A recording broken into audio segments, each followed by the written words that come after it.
Welcome and congratulations on the appointment. I know it's a very a vacation for you. You're having a jolly good time. On behalf of the CFA Constituency of Africa, we want to say we're very happy that we're having this opportunity to engage with you. And we have a very strong delegation made up of, by the way, this call is being recorded for your record. Okay. But we have a very strong delegation that's reflective of the African diaspora in the United States. And we also went across the border to Canada. So we got a few Canadians with us. So that, technology, you could do anything.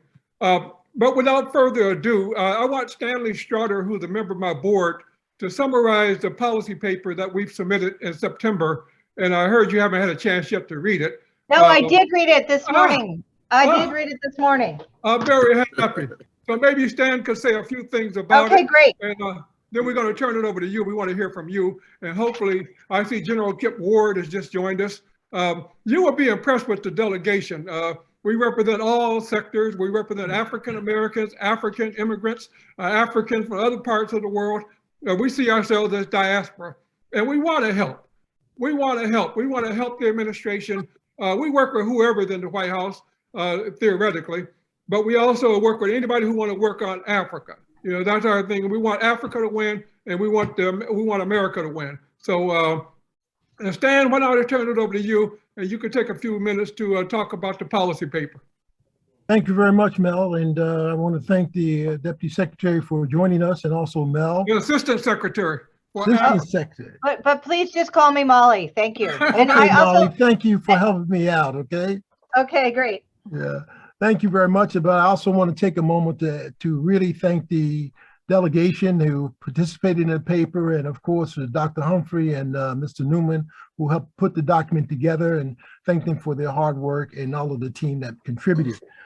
Since you've read it, I will be short. I just wanted to let you know, as Mel said, that this is not a adversarial relationship. We have been sort of coming out of the darkness over the last 4 years with respect to United States policy towards Africa, and this may be our first step to an opportunity for enlightenment. As you read the document, you have seen that many of the contributors are from the military, the diplomatic corps, academia, civil society, and international experts, and so we're appreciative of that. This discussion group spoke about a number of things as you get a chance to read the paper, and it's clearly healthcare is one of the areas, and this is an area where CFA is one of the founders of what we were calling back in those days the PEPFAR group, and we've advocated with the Bush administration really to help advocate for a comprehensive plan to deal with PEPFAR in the continent of Africa. So be interesting to hear your remarks about COVID-19 and how the United States policy will impact the global situation, but specifically for Africa. Of course, trade has been very, very important, and going back to the AGOA days, some that's becoming more controversial as we get older, but we'd like to have some idea of the administration's position on the Africa Continental Free Trade Agreement and how it may enact from the Africa point of view to the United States. We have a great opportunity here, and we've seen some progress with the hiring of the first time ever Chief Diversity Officer at the U.S. Department of State. And for many of us, for Black and Brown people, this is a giant step forward. But at the same time, what will be, since the pipeline is so deep and it takes so long to get from the entry-level foreign service officer to the ambassador ranks, what can we do with the administration to help facilitate the advancement of such an upward promotion? And then, of course, we can't leave the subject without having some discussion about the conflicts that are taking place on Africa and the lack of any cohesive U.S. policy around democracy and democracy movements, and even people diplomacy that used to be employed at one time. And so I don't want to call out any countries, but obviously Ethiopia stands out in front of all of us, but of course there's Mali, Guinea, Sudan, and it may be very interesting for all of us to get at least a sense of where we may go since we're early. So I want to thank you again for being with us. I also want to thank the president and all of you guys for, I see the announcement of the president inviting African leaders to his summit next year, which is going to be very interesting and of course phenomenal because heads of states of African country and Caribbean countries for that matter have not met with the president. So again, let me just close by thanking our team and thanking you for taking the time, and hopefully there'll be a little time for questions and answers for some of our team members. So, and Molly, before calling you, Americans are uneducated, undereducated, and miseducated about Africa. One of the biggest challenges we got is how do we mobilize, how do we educate and engage American people to understand why we're doing what we do in Africa. So we need as much help as we can from the government to do town meetings, to do educational events, to get the word out across this country about why Africa matters. So having said that, I want to turn it over to you, and you can take it the way you see fit. Well, thank you very much to the both of you for such a helpful introduction. And I was really excited about this meeting, so I did get up early to read the paper. It has been a little bit crazy, so I didn't have a chance until this morning. I also want to make sure, I don't know how good the camera is, but I have with me my partner and friend, Irv Masinga, who is the principal deputy for the Africa Bureau. So I just wanted you to know that he's part of our conversation. And Mel, to the last point, we agree with you about the need to engage the American public so that they understand that, this is a theme of the Biden-Harris administration, right? A foreign policy that works for America. Why do we pay attention to foreign policy? What does it have to do with American interests? So I just want to offer up that Irv, I have a great front office. We have 5 deputy assistant secretaries.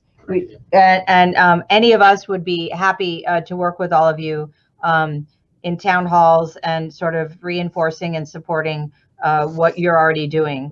And I also want to tell you, I think some of you may know that when I served in Addis, Dr. or what we can call him Reverend or Ambassador Mike Battle was there. And he told me that was when I was first introduced to your work. So I'm really excited to have this chance to talk to you. I really admire what you do. And I'm going to say in advance that I thank you for the guidance and recommendations and counsel that I hope that you'll be willing to share with me so that we can engage in sort of mutually reinforcing efforts, again, to support, I think, the interest that we both share, that we want to help Africa do better, and we want to help the United States do better, and help both do better by working together.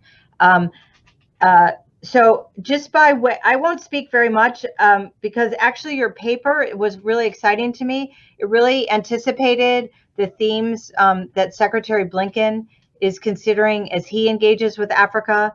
And I also wanted you to know that one of the reasons, as you guys know, I haven't spent my whole career in the Africa Bureau. I've had sort of a classic generalist foreign service career where I worked in the Arab world as well as Africa, a little bit in South Asia, a lot in the UN. And I first met the secretary working on Iraq. And he asked me to do this job in part because he really wanted to emphasize the strategic value of Africa to the United States and to find ways to make that clear, particularly in policy circles. And as you will know better than I, sometimes the approach to Africa has sort of been, I say, sort of the red-haired stepchild of the regional bureaus of the State Department. It's sort of a nice thing to do, a generous thing to do, a conflict response thing to do, but there hasn't been enough of the focus about why what happens in Africa matters to the United States. So he's very interested in approaching our relationship with Africa that way, and that's what he wants me to focus on. And in particular, in the areas that you identified, he was really struck on the trip we just did to Kenya, Nigeria, and Senegal. First of all, it was nice for him because, of course, those African leaders were happy to see him. They really wanted U.S. engagement and participation in their countries. They want to have a good partnership with us. So he was, I think, really energized by that kind of dynamic.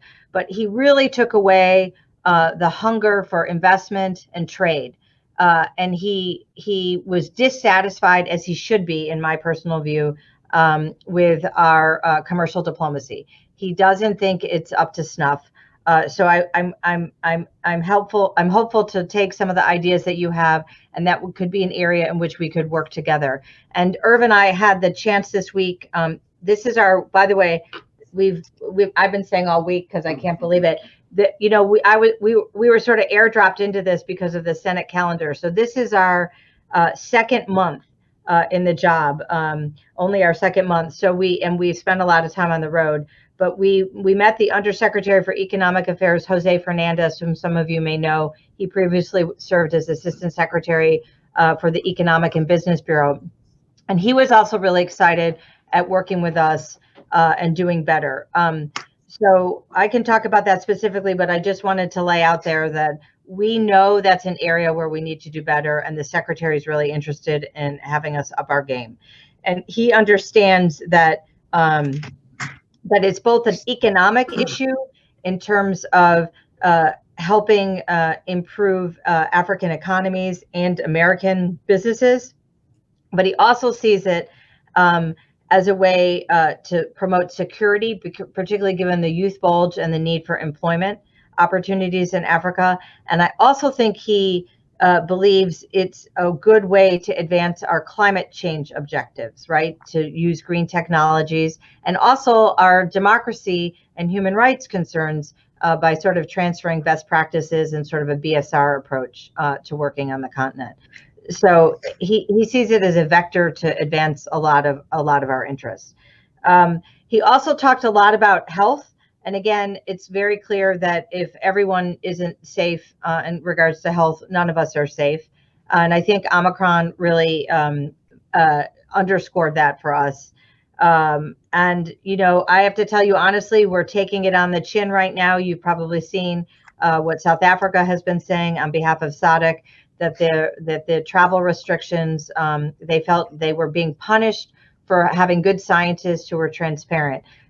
So that's a near-term problem, but I think in general, given the great work that's been done on PEPFAR to help build African health systems, given the great work that Gail Smith and others have done during this past year to try and get more vaccines on the continent, certainly not enough.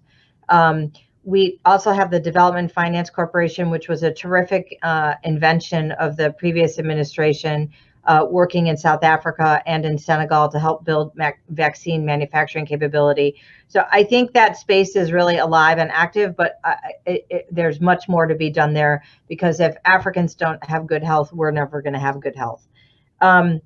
I mentioned when talking about trade, the climate change issue. That's a third area where I think there's a real sense of the interconnected strategic sense that what happens on the continent in this space affects all of us. So he's really interested in seeing what we can do there. As you recall, in the past 4 years, we weren't really even allowed to say the word climate change. So it's a big shift in policy. There are real practical challenges as African governments want to develop their economies and want to rely particularly on gas, natural gas as a transition fuel. We're sort of looking under Secretary Kerry's leadership at sort of the best outcome in terms of lowering the Earth's temperature. So there's going to need to be some trade-offs in that space. But that's something we want to work with about everybody. He also talked in all three countries. He met with civil society and with women, entrepreneurs, youth. You know, those are traditional ways in which the U.S. government engages, and they continue to be really important. I'd be interested in your views on the so-called democratic backsliding. As I look at it, it seems to me an evolution in African political systems in the post-colonial era. You have a lot of youth that weren't around during the colonial period and find their governments incompetent and not satisfactorily addressing their grievances. So I think that reflects some of the dissatisfaction we're seeing in some places. That's not a perfect description for every problem, but that might be a partial explanation of the phenomenon that we're seeing. I myself stopped in Khartoum on my way to meet the Secretary in Nairobi, and I got to meet some of the Resistance Committee youth, and they were as inspiring as you all saw in 2019 and again today. And on peace and security, I won't say anything more in this opening remark other than that we spent quite a lot of time on Ethiopia. It's a heartbreaking situation. We have one of our best diplomats, Jeff Feltman, as special envoy. The secretary has been personally engaged, and others in the administration. And we're not making headways. You see, in recent days, the parties don't seem to have the political will to pursue a political process, and that's really disturbing in terms of the expansion of the conflict and the atrocities associated with it.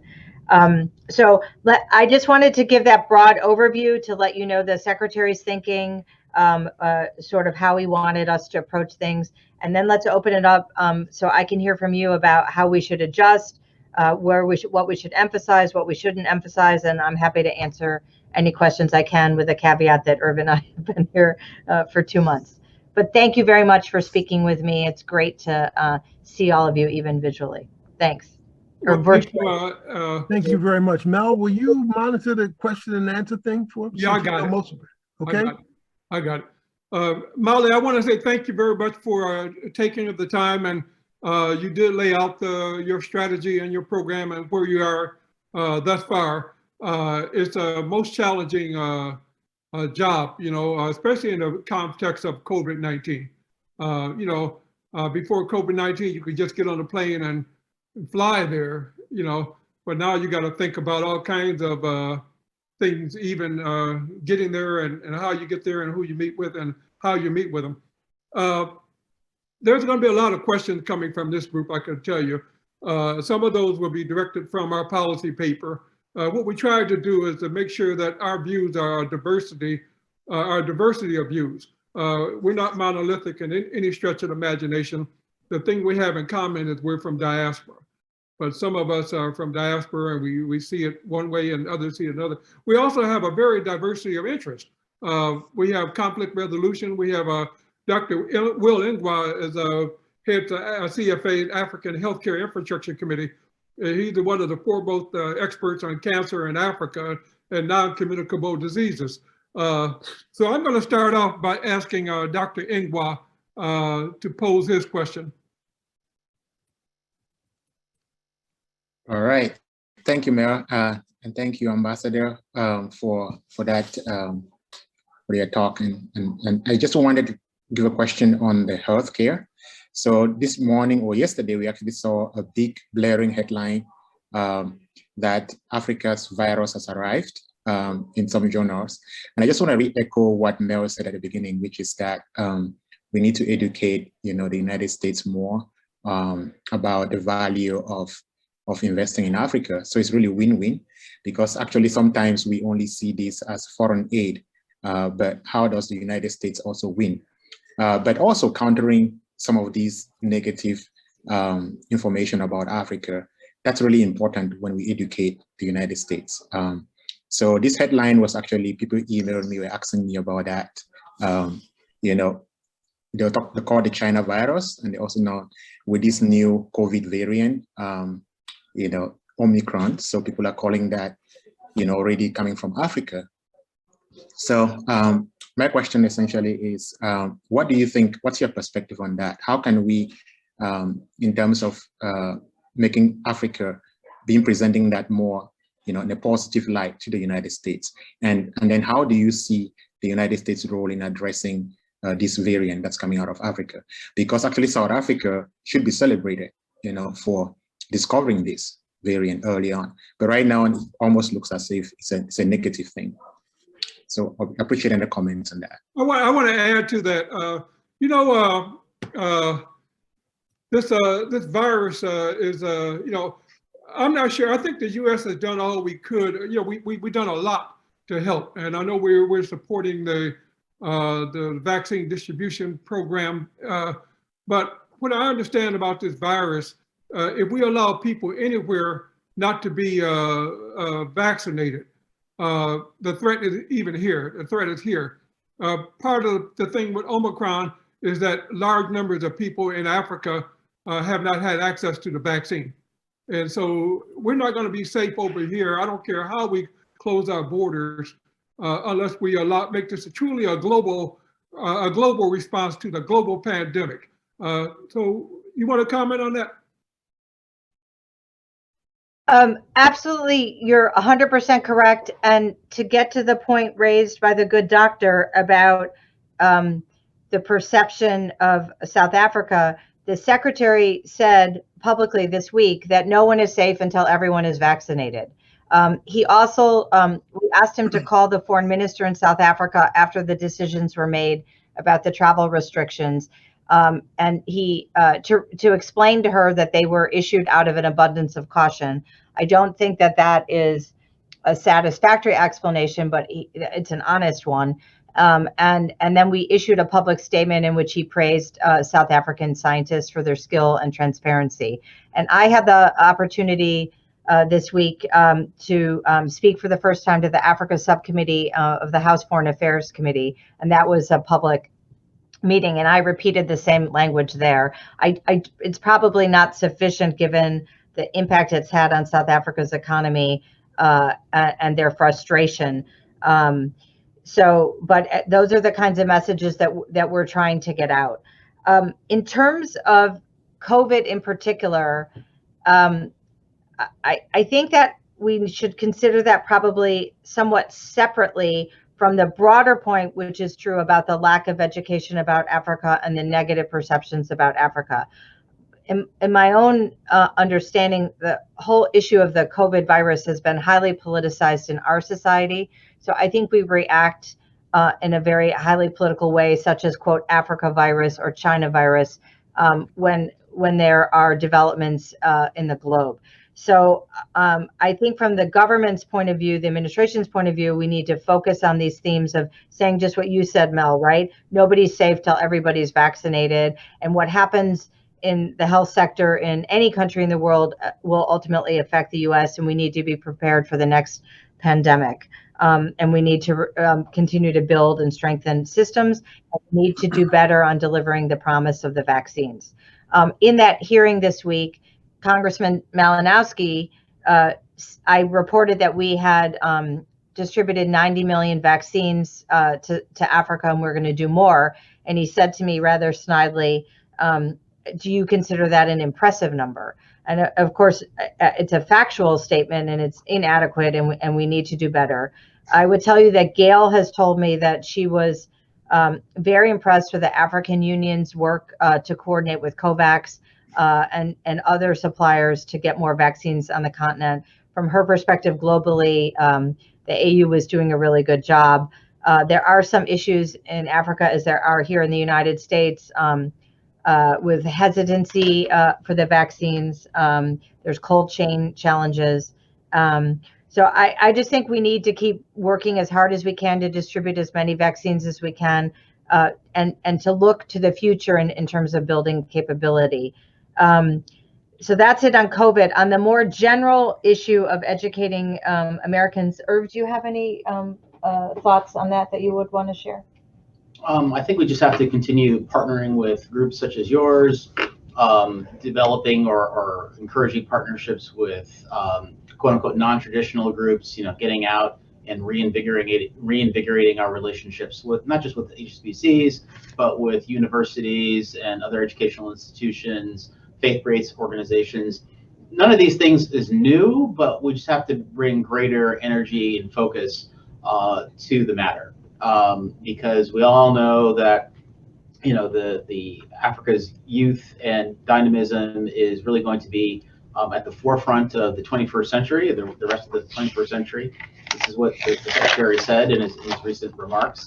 And Africa really does have a tremendous direct impact on U.S. prosperity, U.S. security, U.S. interests, in a way that perhaps is not as consistent with our previous understanding and the previous reality. But just given Africa's upcoming size, the message is there. We just have to retail it, and we look forward to doing that. We'll be reaching out. We already have lots of ties with the diaspora community. We are continuing to expand and deepen that now, even in the context of Ethiopia, which is particularly fraught, particularly complicated, we're expanding our efforts with the diaspora community. And so that has to be, front and center in our efforts to do exactly what you indicate, which is to put out the reality that Africa matters. Africa matters to the American people. And when you talk about what's going on in Africa, people are really excited about the growth prospects, are really excited about the ecological and environmental questions. We just have to start the conversation, and then the conversation takes hold. I want to add to that. The biggest challenge right now, the last 3 years, funding for education initiatives, such as the CFA, has totally dried up.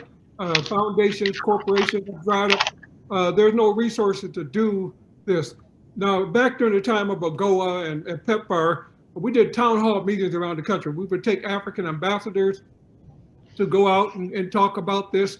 And it made a big difference in places like Memphis, Tennessee, and Jackson, Mississippi. It made a huge difference. And so we have to figure out how do we resource some of this. Because right now, the best we can do is a Zoom meeting. And you really got to go out and touch people. And when I think about how Peace Corps volunteers are recruited, they're recruited from those kind of meetings where they get fired up and ready to go. I want to also say, where are we at with vaccine development on the continent? Is there any thought about producing vaccine, helping Africans to produce vaccines on the ground, factories and that sort of thing? Yeah, as I mentioned, the Development Finance Corporation is working to mobilize capital for manufacturing facilities in Senegal. There's a very famous Pasteur Institute, which actually started with yellow fever, I think in the late 19th century. And there's also a facility in South Africa that they're exploring. So that's not enough, but it's a start. We also, when we were in Kenya, announced a new initiative called, I think it's called COVID Core. And that is where the US private sector, such as UPS, is interested in working with African partners to help them up their game in terms of delivering vaccines and getting them into people's arms. So those are some of the efforts underway right now to go beyond just the delivery, which is essential and needs to be expanded, but to build the capacity not only to deal with this ongoing pandemic, but future pandemics. By the way, my colleagues, anybody who really wants to ask a question, put it in the chat box so I can see it and I can pull from that. I want to move to the question of security. Many of us have been focused for the last really several years on the Sahel. And I've always felt that, the US won the war on terror in Afghanistan and Iraq and Syria, but a lot of the terrorists simply moved south. They went to Libya, took their weapons from Gaddafi army, and they moved south to Burkina Faso and Mali and Chad and Niger and Mauritania, and they're wreaking havoc. The previous administration basically told the Sahel countries that they need to spend more money on military. In other words, more money on military and less money on schools and health clinics and that sort of thing. And they even wanted them to buy U.S. weapons with this is a we win, you win. You buy our weapons and you can fight the terrorists. We think we have to be more reasonable. They're fighting the war in the Sahel right now because we did not fully finish the war in Afghanistan, the war on terror. That was our war. Now they're fighting with these countries on the front line states who had no really vested interest in it. So I personally thinking that the U.S. Ought to be more strategic. And I know we got Abdul here and we got General Kip Ward. You want to pose a question? Okay, thank you very much, Mary, and good afternoon, Ambassador Moli. Congratulations on your position, and congratulations for the mission in Africa. As Melvin said, the situation in the Sahel is one of the big hotspots on which we would like to have your view and reflection regarding your administration in that regard. Knowing that in this trip with Secretary Blinken, the Sahel was not part of the countries that has been visited in this trip. But definitely regarding the response Sahel countries are looking for mostly is the medium and longer term response. And in particular, how to help those countries build or strengthen their capacities, their capabilities, but also the presence of the state in the whole territory. Because what we see currently in this war against terrorism in the Sahel, some countries are losing that battle. We have seen various attacks, and those terrorists now, they're eager enough actually not to attack only the civilians, but also military bases, which shows also that there is an issue here regarding, I would say, the training on the security forces, but also the accountability regarding the public administration, the military administration. So in this regard, I would like to hear your view on how do you consider your new policy or your future policy regarding Sahel, not only on the military, but also on the institutional response to the countries, but also the development response going forward. I will add just one point here is how also to address the needs of the youth. When we talk about Sahel, we used to talk about the increased demographic growth, but so far we are not addressing enough the needs of the youth. And you see that actually some of the attacks that have been carried, for instance, in Burkina Faso in June, those who carried the attacks were actually teenagers, 13, 14 years old. So there is a huge issue here where the states or the countries are not really having the full capacity, I would say, to address the youth issues, both in terms of education, but two, in terms of perspective, jobs going forward. And therefore, question is, for instance, opportunities for jobs for the youth, for women, but also for SMEs, for instance. We've been working a lot on the World Bank side to see how we can develop specific instruments to help the development of SMEs, not only in Africa, but also in the Sahel. I will stop here. Thank you very much. General Ward, you want to add to that? Just real quick, Mel, and thanks a lot.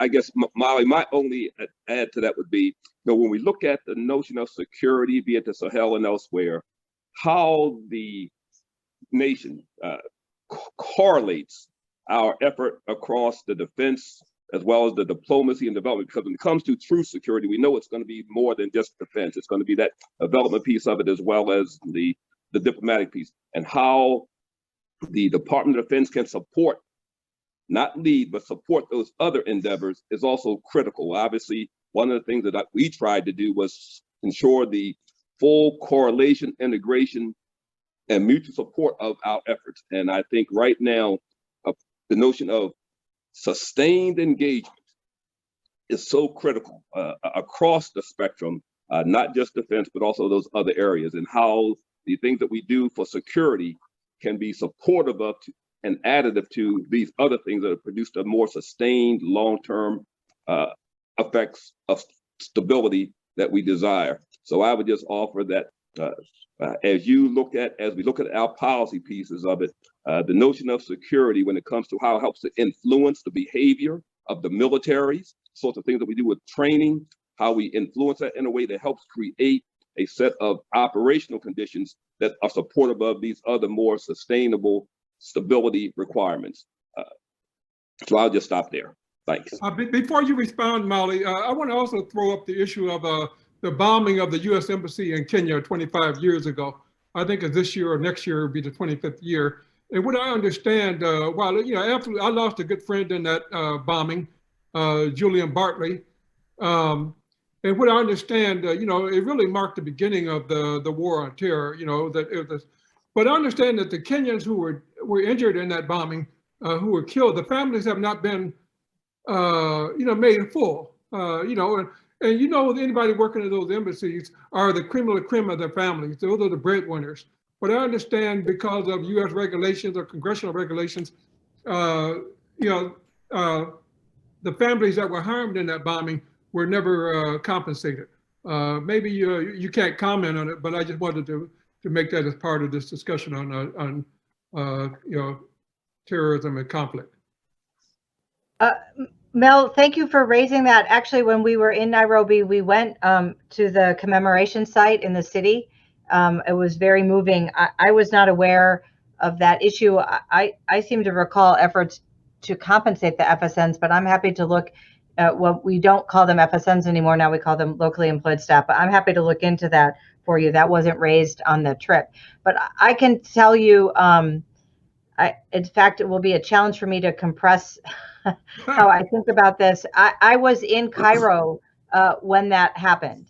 And as you may know, Al-Qaeda had intended to go after the embassy in Cairo, but it was considered reinforced sufficiently that it deterred them. And so that's why they went to Tanzania and to Kenya. I spent a lot of my career in Iraq. I also recently was involved in Afghanistan, and I look at the history of our effort in the Sahel, particularly our focus on developing security partnerships, providing training and equipment, and honestly, I think can be said all of these efforts founder on the lack of governance, successful, inclusive, effective governance, which makes those societies and those countries vulnerable to terrorist exploitation. And so how can we do that better? We also see that security forces that engage in abuses or even not actively seeking to abuse civilian populations, but because they're dealing with a very difficult security threat, and they may not be as skilled or have the same capabilities that we have in defending or going on the offense against terrorists, they often cause civilian casualties, which then worsen their position with their communities in terms of trust and maybe drive folks to the side of terrorists or other extremists trying to exploit these vulnerable situations. So we all know it's very hard to do governance well. It's very hard to help societies under threat to heal themselves and act in a way that creates conditions that make it difficult for terrorists to operate. So when I look at the Sahel now, what I'm worried about is the impact on the coastal West Africa. I'm also concerned about Nigeria. I think some of these broad themes are also applicable in Somalia. So I come away from my experience in Iraq and Afghanistan asking, should we be doing the same thing over and over again and expecting different results? And what can we do differently? And what resources do we have? So when I arrived in October, you'll all recall that is when the AUKUS, the debacle over our engagement in with Australia and nuclear weapons or nuclear submarines that caused a problem with the French. So as part of repairing our problem with the French, we said we would talk to them more about their engagement in the Sahel and how we could support them. So I was told to go to Paris, and I said, I'm happy to do that, but I'm going to go to Africa first because I'm the Assistant Secretary for Africa. So my very first trip and my first 2 weeks, I went to Accra because I wanted to emphasize our affirmative agenda with Africa. And of course, Ghana has such a leadership position on the continent, which you all know well, so I don't need to describe why I chose Accra. And we also have a great relationship with the Ghanaians, and we have a great mission there. But then I went to Ouagadougou, and that was really interesting for me, and I really enjoyed that trip. That's a struggling young democracy in a very difficult situation, to help inform our discussions with the French. And then I did go up to Paris, and I brought a large interagency group because we were trying to force the French to expand their discussion and engagement on the Sahel beyond just a CT security focus, and to get in. I had my counterpart in USAID. I had I brought a lot of folks from the interagency to show that we are looking at it holistically in a whole of government approach. And I think that was successful in getting the French to discuss with us how best to act there. So I don't think I have any easy answers, because I do think governance is a really long-term, tough nut to crack. But I want you to know that that would be my focus, that we don't have the security element, which remains important because these are bad people and they're doing bad things. So we can't lose that security component, but it's just never going to succeed beyond a tactical success if we don't build up the governance and economic and development and societal component. I will tell you, Mali looks really bad to me. We also see the Russian group Wagner getting engaged there, and that has been a disaster for the Central African Republic, and we're quite concerned that the Malian authorities are letting them come in. So I don't have any easy answers there. We're trying to support ECOWAS in Mali. And in general, I think one of the positives is that all of West Africa seems to be very focused on this challenge. The coastal states are very active in discussing it because they now perceive the threat coming to them. So I think there are opportunities to do more and better, but I just wanted you to understand the background of my thinking. I definitely do not think a security-only focus will work, but I'm also realistic about the amount of resources available to the United States government in terms of development, and I'm concerned about the difficulty of the task. And thirdly, I'm concerned about the lack of risk tolerance in our political system. So it's hard for our teams on the ground to get out and do the kinds of things we want. So it's a really hard problem set, but those are some of the ways I'm looking at it. Over. Thank you, Amali. I want to move on to the trade issue, and especially the trade as it relates to the diaspora. And I know Janine and Stan, you guys have some specific kinds of questions you want to task about that. So Janine, why don't we go with you?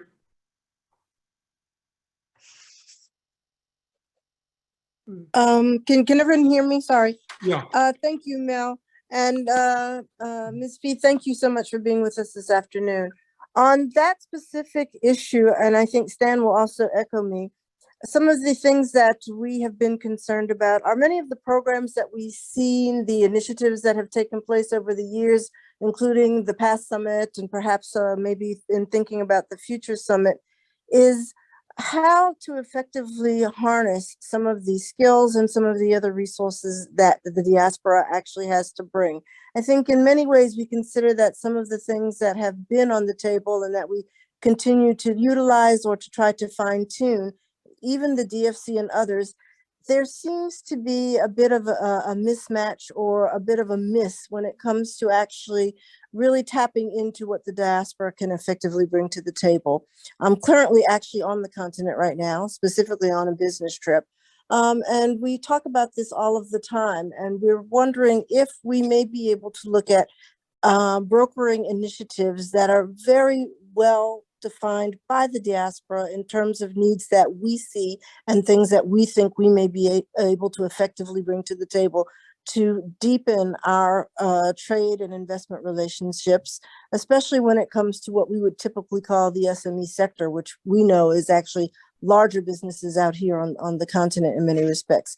Maybe Stan has something to add to that as well. By the way, Molly, Janine is the chairman of the Constituency for Africa's board, so she's my boss. So yes, thank you, Janine. And rather than repeating what you pointed out, let me just add one more thing, Molly, and that is how can we make sure that U.S. minority business enterprise, Black and brown women, minority service institutions can be more involved in carrying out the U.S. foreign aid initiatives. I mean, given all of the disasters and that we suffer here, somebody's making money. And I'm trying to say very bluntly, how do Black and brown and women-owned enterprises get involved in the procurement process at state and also at USAID? We're talking about billions and billions of dollars. And I do know from my past experience that there was various initiatives by Congress and also later under Secretary Clinton to assure that there was a door for minority firms to go into. That door does not seem to exist. I'm not putting that on you, but we have some past history how these doors were open for us in the procurement process at state and USAID. So I want to share that with you. Maybe we have to do a little bit of homework more, but it's about the business side of these disasters, as well as the carrying out of the diplomatic issues. Somebody's getting paid to do that. And I want to make sure that Black and brown firms and women-owned firms, minority firms are involved in that process, and the procurement process is open to them. So thank you. But before you respond, I'm going to also call on Susan. Susan is the head of the Africa Trade Desk in Ottawa, Canada. Now, we from CFA perspective think the Western Hemisphere must be working together on some of this stuff. So we're doing, because of Zoom and these new technologies, we're able to expand our reach and our conversation. But I want to give it to Susan's organization is equivalent to the Corporate Council on Africa in Canada. And they do some tremendous work, and we see some tremendous opportunities to partner in the market. So Susan, you want to have a word?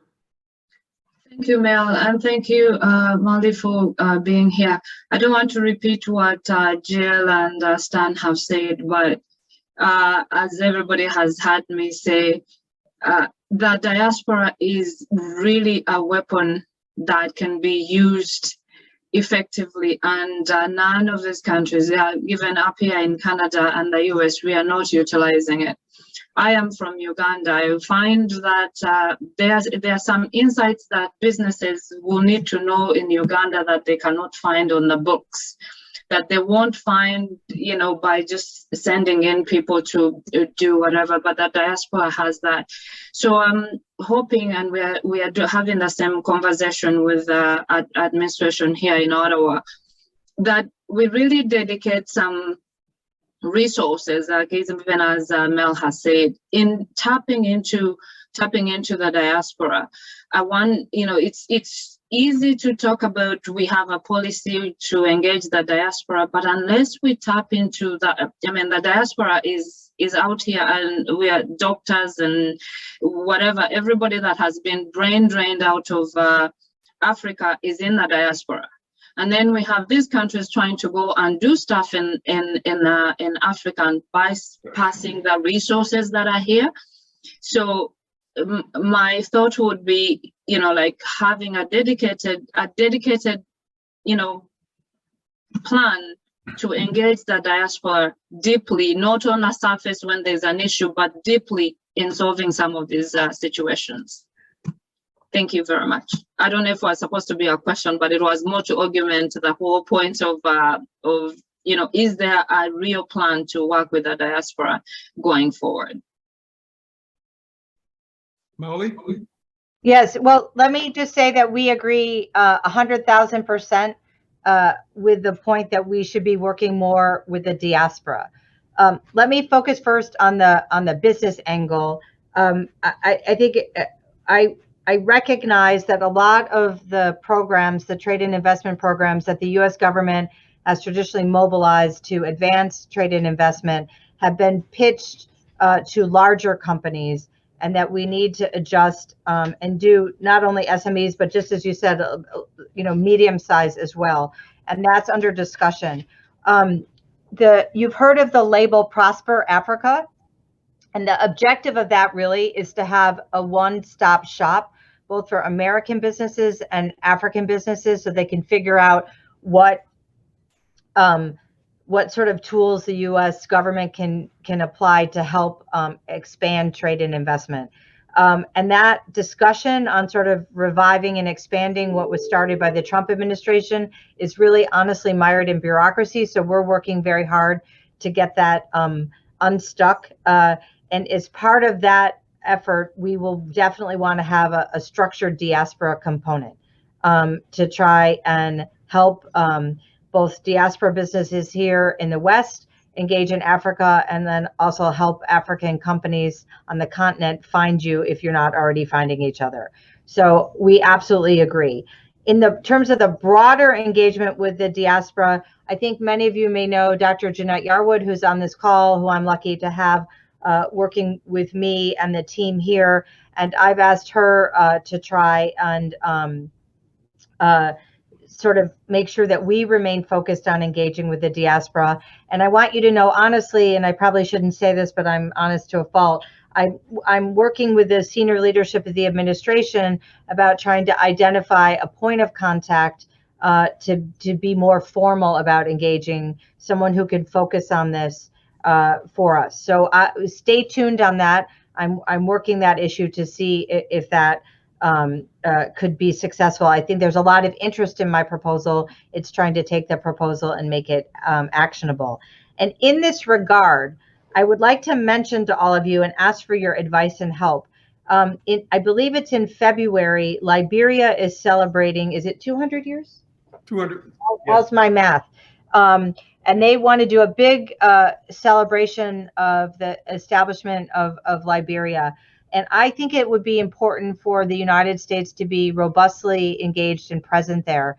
So if all of you could think about whether or not you might want to send a delegation, or if you can identify leaders in the diaspora who might want to participate, I think that's something that we should spend some time and energy on, if I might give that to you in terms of homework.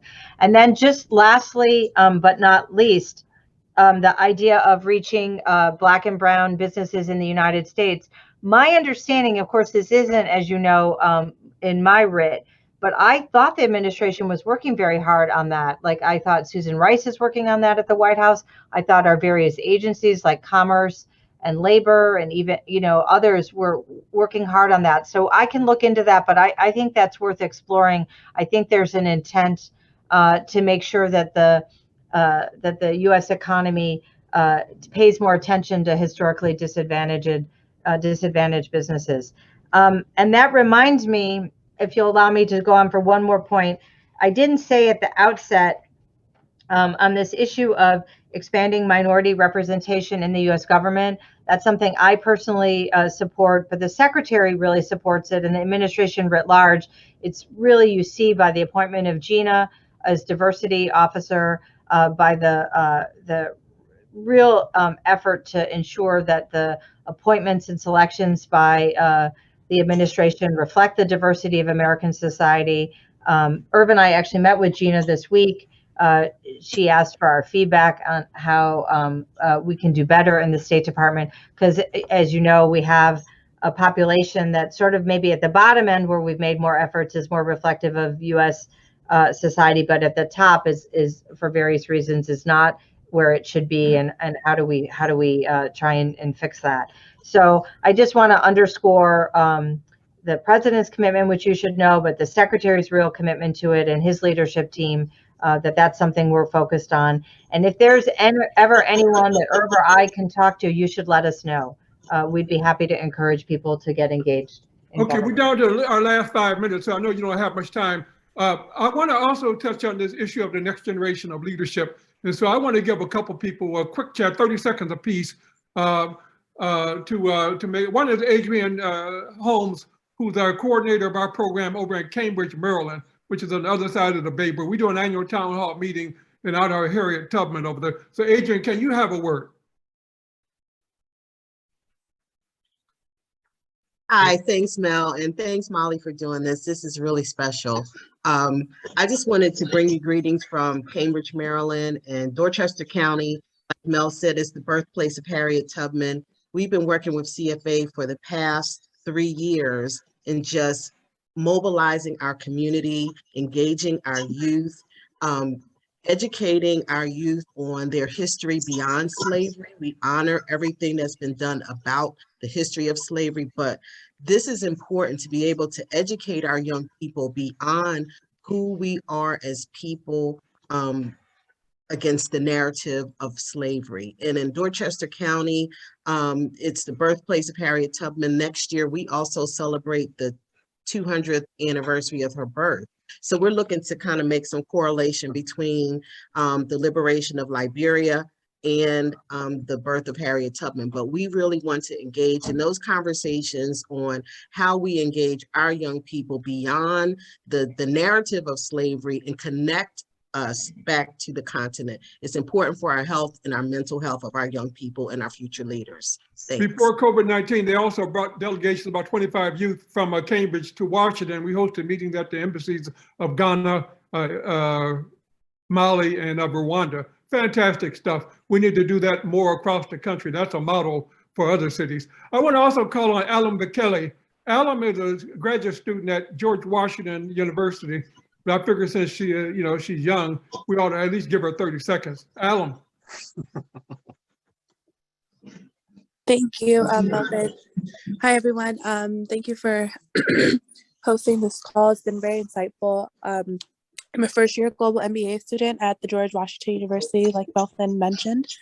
My background is in international development, particularly in sub-Saharan Africa, and I'm looking to pivot my career from international development to business in Africa and emerging markets. And I'm excited to be here and learn from you all and move forward in developing the continent and bringing everyone together to share our insights. And so thank you. Now, I want to also give a last word to Dr. Julius Garvey. Dr. Garvey is the son of Marcus Garvey.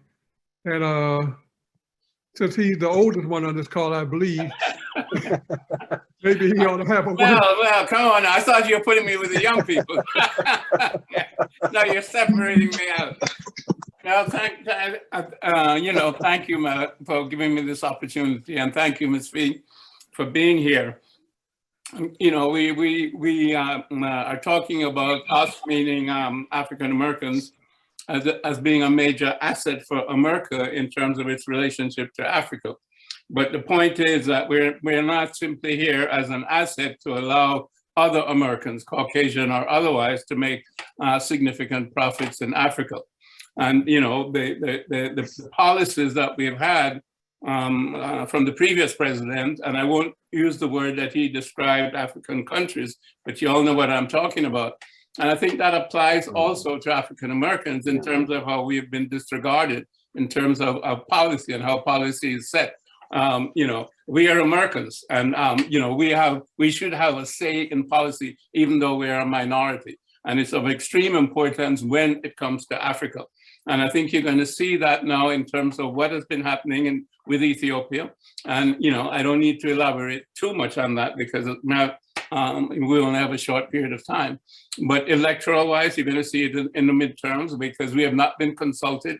What is happening is that a democratically elected government is being targeted, and the United States policy is part of this targeting to destroy that government in its essence. And replace it with a government that was fragmentary in terms of its validation of ethnicities and destroying it as a country. Now, all of us as Africans have advocated for Ethiopia with the longest history of African people, going back 3,000 years. And we're not going to see Ethiopia destroyed. And I think the administration better understand that, because otherwise you'll be out in terms of midterms, et cetera, et cetera. So we need to be validated as people with a voice and with a voice that can do something. And if you look around the world, you'll see all of us rallying to Ethiopia, the government of Ethiopia, because we see that as an assault on Africa coming from many different directions, through Egypt, from the Arabs and others, and through Europe, and unfortunately through misguided US policy. I'm not going to say any more, but you know, you need to be able to utilize us appropriately for who we are, what we are, and what we have been. Thank you. Thank you, Julius. Okay, let's give the final word to Molly. You know, obviously you opened up a lot of can. I want to talk about Liberia. Certainly, I'm definitely going to give you something on that, and a lot of the other things that we talked about today.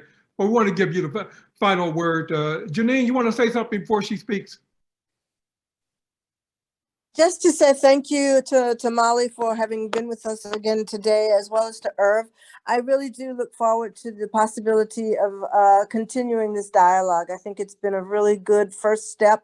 And, you know, we've been around with CFA for many years, and we enjoy what we do in terms of making contributions and working in collaboration. And so we really do look forward to continuing the dialogue and to engaging. Thank you.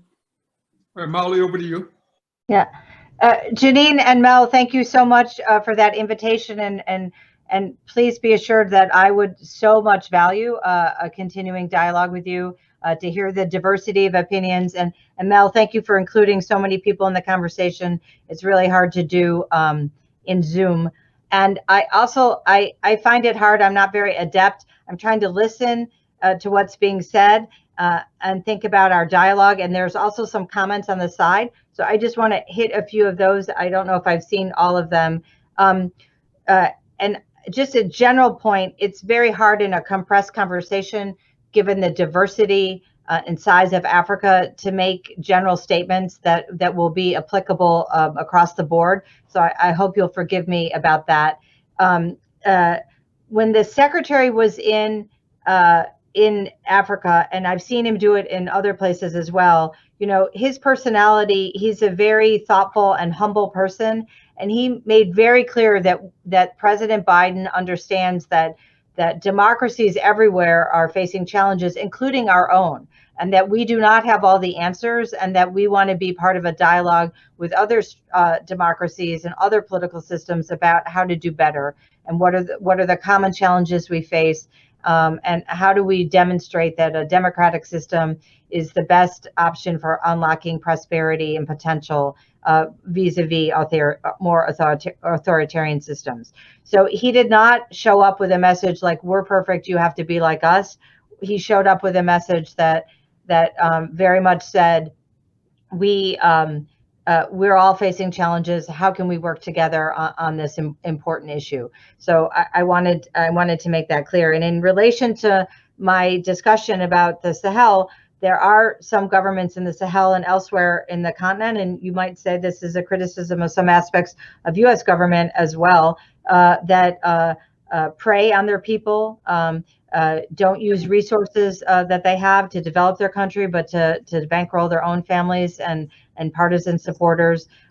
So the president's really concerned about corruption, which he considers to be corrosive to democracy. So that's what I meant in terms of governance. That there are a lot of challenges. We all know the historical challenges in terms of borders and all those things I don't need to describe to you. But I think in areas where leaders can do better for their people, you'll see the United States continue to push. On Ethiopia, this is a good opportunity for me to just say generally that we have long had, for decades, an important partnership between the American people and all of the Ethiopian peoples with governments. When I first went to Addis, somebody gave me a photo of JFK with Haile Selassie in an open convertible in front of the White House. You know, it's been an important and valuable partnership to us. In this current crisis, we are very concerned about the devastation that's caused by the conflict, and our effort is to try and end the fighting and to press everybody involved in the fighting to stop the fighting. We're very concerned about the unity of Ethiopia, about the territorial integrity of Ethiopia, and about the security of Ethiopia. I know there's been allegations because for years the U.S. was in partnership with the TPLF-dominated EPRDF that we support the TPLF. We do not support the TPLF. We want to see an end to fighting, which is causing so much devastation to so many communities, leading to very disturbing reports of atrocities. So I hope that's helpful for you to know that I personally and all of us recall the important friendship with Ethiopia. We want that partnership to remain strong, and we're all concerned about the expansion of the conflict and working very hard with our partners in the region and internationally to try and arrest the fighting. So with that, let me shut down, but would just close with a very big thank you to all of you for spending your time with me, and to say that I look forward to learning from you and hearing from you in the future. Can we have a thank you to our Assistant Secretary for Africa? Okay. Can I get an amen, Reverend Weaver? Reverend Weaver is the coordinator in our faith-based initiative. And I want to say also that we're working closely with John Nkinga-san, who is up for the job with the head of PEPFAR, but we've been working with him in the last 2.5 years to address the COVID response. So thank you all for joining us. Thank you, Ambassador.